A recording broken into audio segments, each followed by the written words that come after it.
Yo, you now tuning in to Caught in Traffic. We're here, we back, took a little time off. Happy holidays and Happy New Year to everyone. We took some time to spend time with our families and friends. We are now back and I'm your co-host, Trigger Trey, and this is Akanji also known as Will Smith and Martin Lawrence. yeah, I'm Martin Lawrence. I'll take that. I'll take Mike Lowry. Nah, so on this episode we got a little special thing we call Pass the Rock.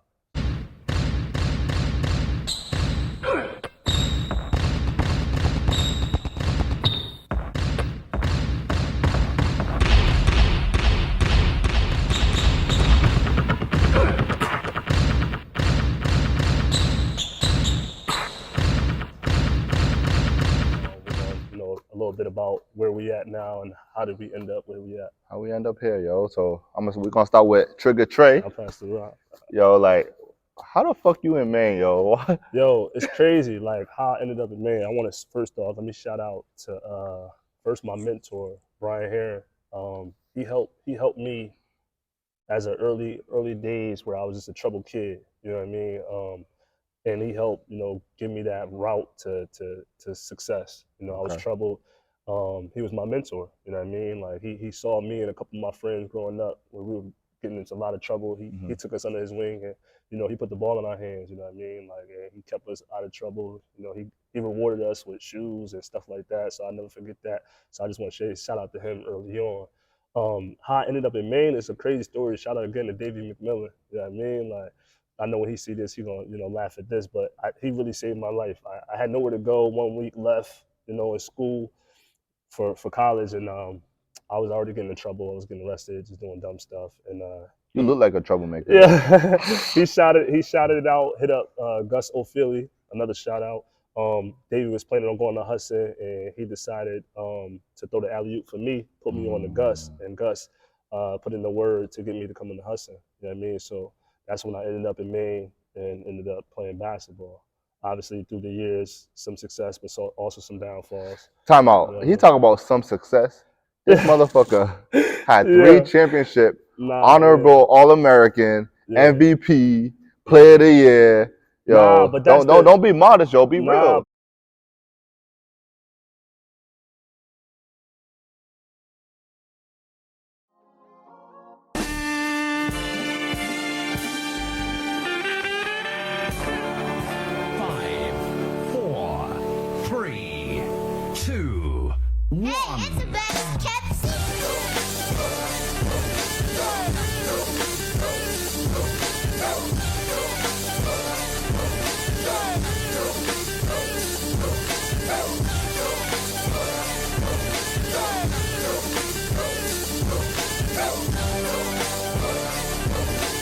Swagger on 100.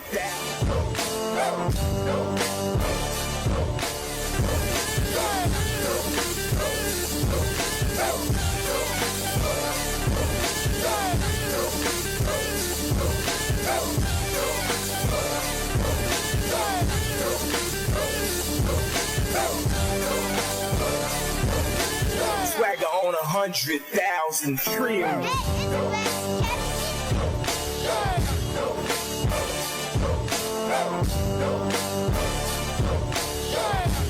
Be real. That's later on though. Like early on, there was a lot of tough moments. My freshman year, we had a lot of talent, and going into college, you thinking that you about to be the star. You know what I mean? So I thought I was coming in, going to go right to it.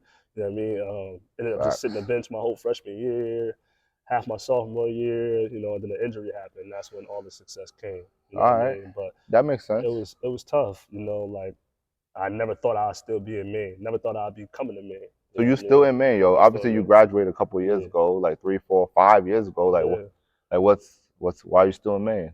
It's a different lifestyle. I was able to be saved. This, as much as I don't really understand the Maine life, I respect the safetyness. I'm safe out here. Yeah. Whereas when I'm back home, it's always, something going on, and I just wanted to get away from that. So I just figured that, Maine is, the best route for me, and keeping my family and going that direction. Some people question, right? They always ask like, but there's no black people there. You feel me? Like there's always about like race and right. That's a huge topic. That's a huge issue in America today. And Maine, obviously per capita, it's the whitest state in the country. That's crazy. So like, it's like, how can you feel so comfortable in such a state? I think for me personally, I'm just comfortable in my own skin. Like I learned to adjust to anything now. Early on, I did have those questions. You know what I mean? Like, damn, I was the only my freshman year. I was the only black kid in the class with 30. You know what I mean? Hudson was a university. You know what I mean? So it was like 30 kids. I'm the only black one. Whew. Obviously, I'm walking in late too, so I'm like, hair nappy, crazy. So I'm like, yeah.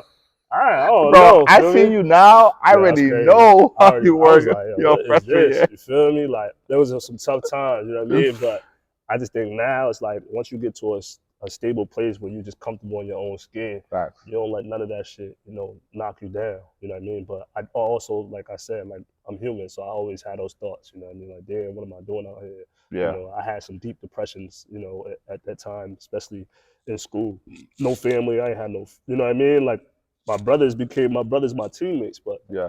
when I came out here, I ain't had no family, I ain't had no friends, nothing. I just me. My mom dropped me off, and it was over. I'm like, what is going on? Like, you feel me? Like, and I had to figure it out. So that was some deep depression times. You know what I mean? That's why I said when people see the success, like, it's so much more to go into it. You feel me? Like, it's a scary time, man. So what do you do when you're like feeling? Because obviously a lot of people in the black community still deal with depression, and we don't even talk about it. But what do you do to like de-stress yourself?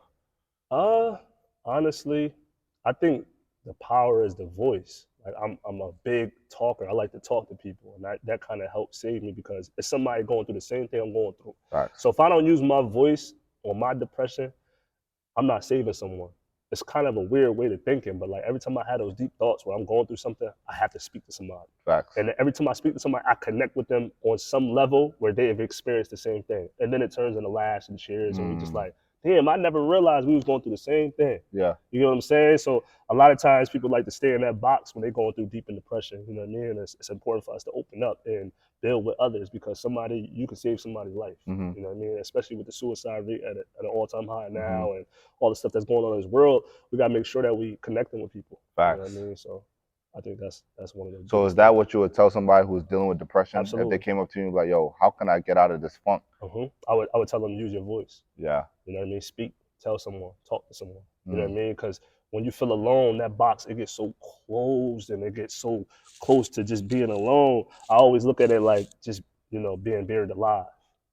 You know Buried what I'm alive, saying? yeah. Like that's deep. Like That's you deep. in a coffin, buried alive, and you got no one to be there with you. And you're going through a dark time underneath that dark hole, you know what I mean? So I always compare it to that. So every time I feel like I'm depressed, I look at it like I'm buried alive. I gotta get out of here. Yeah. How do I get out of here? I gotta communicate. I gotta have people around me, a right support system. I gotta use my voice and talk to people because that's the only way, you can survive in this world is having the people around. You know what I mean? Yeah. Okay. That's deep.